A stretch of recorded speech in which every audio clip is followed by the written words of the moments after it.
There is so much misinformation regarding the situation in Iran right now.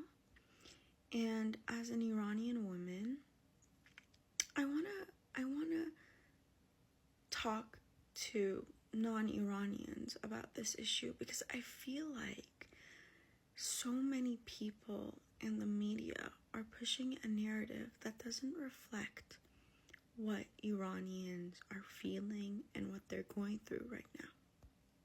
Before I talk about it though, I just want to give you guys some context.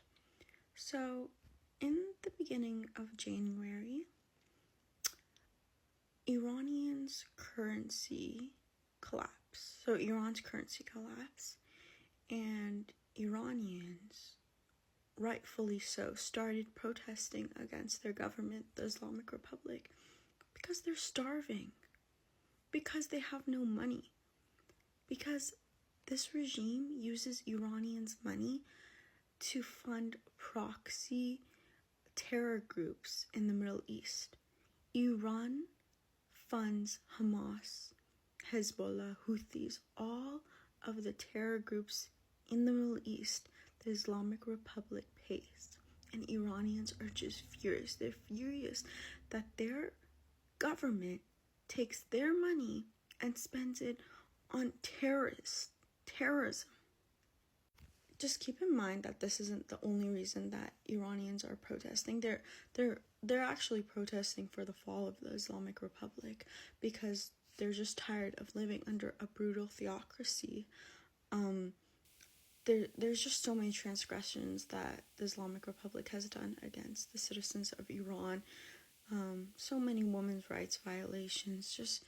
The people in Iran are just begging for freedom.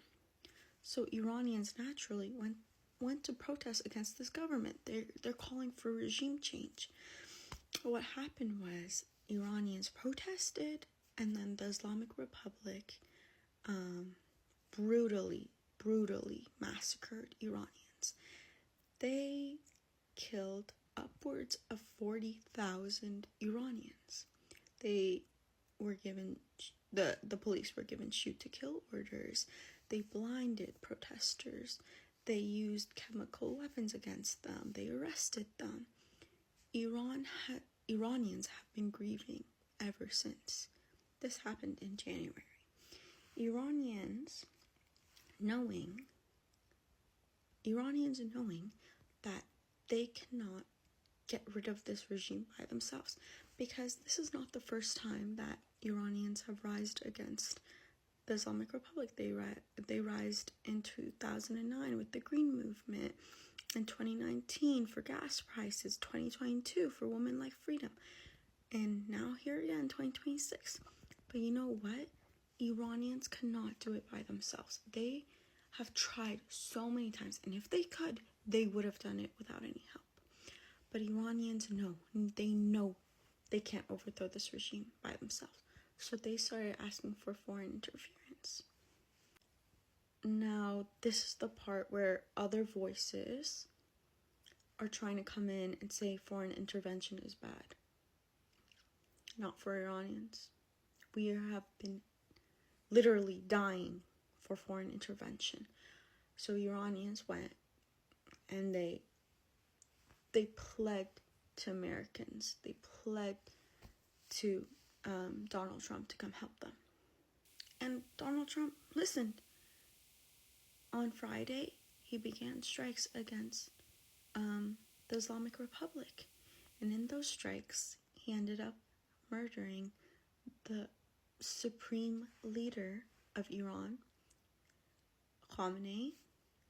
And it was just the biggest blessing for Iranians. Just everyone celebrating. The U.S. is specifically targeting IRGC. That's Iran's version of their army, their central intelligence, their police. Everything is linked to the IRGC. So America has began to bomb the IRGC bases, anything that leads to the repression of the Iranian people, America has began to bomb it. And that is just amazing for Iranians, because at the end of this, Iranians are able to reclaim their nation. At the end of this, with no more IRGC forces present, well, there's going to be some still left, but like taking out so many of their leaders and commanders and bases, Iranians will finally have the chance to reclaim their nation. Now, Iranians are incredibly happy about it. When Ali Khamenei died, Iranians went to the streets of Iran, Tehran, Isfahan, Mashhad, you name it.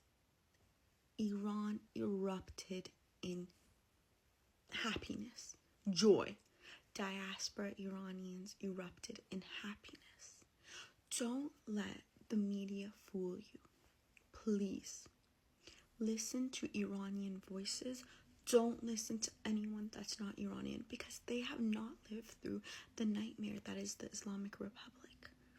They don't know the brutal horrors that this dictatorship has put Iranians through. They don't understand. Don't listen to these voices. At the end of the day, I just want non-Iranians to understand what's happening in Iran. That's all I want. I hope this video gets some views, just so information gets out there about what Iranians feel and what Iranians think. Israel-Iran war. It is backed by the US, and it's getting down not as most people expected. Most people expected Iran to put up a fight for these two guys, but these two guys have proved that they had really prepared themselves for this war, and they're doing what most people wouldn't have expected. So we just want to do an update on what the US and Israel have been able to destroy in Iran. And since there is late 2024 and continuing through early 2026, Israel and the United States have conducted multiple waves of high-impact strikes that have significantly degraded Iran's strategic military and nuclear infrastructure. Strategic leadership and command, Supreme Leader, that is Ayatollah Ali Khamenei, reported killed in a major joint US-Israel wave of strikes that is on February 28, 2026. During the first initial strikes, then senior IRGC command, dozens of senior figures in the Islamic Revolutionary Guard Corps have been eliminated, including the intelligence chief and deputy chief. Government infrastructure strikes have hit the presidential office, the Ministry of Justice, and the Assembly of Experts building in Tehran to disrupt central decisions making. What about the nuclear infrastructure? Natanz, that is nuclear site, was reported destroyed or sustaining extreme severe damage following the US and Israel strikes. That's the second one. After the first one, they also striked it again. Fordo and Isfahan, these critical sites suffered major damage, with the EIA noting that precision centrifuges are no longer operational due to the impact of the bombings. Weaponization research, the Telegan second facility at the Pashin military complex linked to past and potential active nuclear weapons research, was also destroyed. Then moving to the next, missile drone and capabilities production facilities were also struck. That is in October 2024 and early 2026, targeted planetary mixes essential for solid fuel ballistic missiles, reported crippling Iran's ability to replenish its missile stockpiles for at least a year. Then launch and storage sites, multiple missile and drone launch sites across provinces like Tehran, Khuzestan, and Ilam have also been neutralized, and that means they're completely destroyed. Fuel production, a chemical plant in that is Galda producing raw materials for solid fuel missiles, was among the targets destroyed. That is on 20th February 2026. Air defense and naval assets, S-23, S-300 systems. Israel destroyed nearly all of Iran's Russian supplied 23 long-range surface-to-air missile batteries, effectively achieving air supremacy.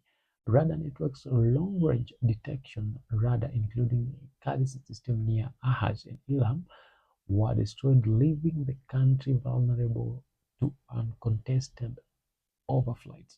Naval vessels, at least 20 Iranian vessels, including the frigates Iris Dana, have been sunk or severely damaged by the US and Israeli forces. So that is how the war, that is how the Islamic regime of Israel has, Islamic regime of Iran has completely suffered in this battle. They have completely suffered.